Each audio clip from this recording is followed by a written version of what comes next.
একটি নতুন ভিডিওতে আপনাদেরকে জানাই স্বাগতম। তো কিছুদিন আগে একটি ভিডিও করি মোশন ভিউকে নিয়ে, যে মোশন ভিউ থেকে নেওয়া ঘড়িটা প্রবলেম ফেস করি, তো দুইবার সার্ভিসিংয়ে পাঠাই। তো দেন তারা আমাকে কল দেয় অ্যান্ড ঘড়িটির প্রবলেম ফাইন্ড করতে পারে। দেন তাদের কাছে হয়তো স্টকে ওয়াচটা ছিল না, দেন তারা আমাকে আরেকটি ঘড়ি নিতে সাজেস্ট করে। দেন আমি আবার একটু এই রাউন্ড শেপেরটা এবার নিলাম ওয়াচটা।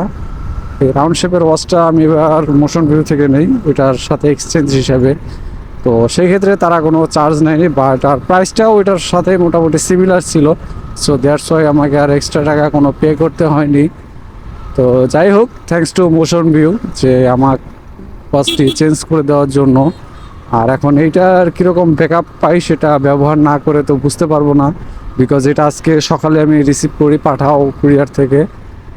তো দেখি আগে এটা ব্যবহার করি ওয়াচটা কিছুদিন, দেন আপনাদের সাথে এটার ইউজার রিভিউ শেয়ার করব যে এটার পারফরমেন্স কীরকম। আগেটার প্রবলেম ছিল যে আগেটা চার্জ ব্যাকআপ দিতে পারতো না, দুই একদিন গেলেই চার্জ শেষ হয়ে যেত। সো এটা আশা করি চার্জ ভালো দিবে।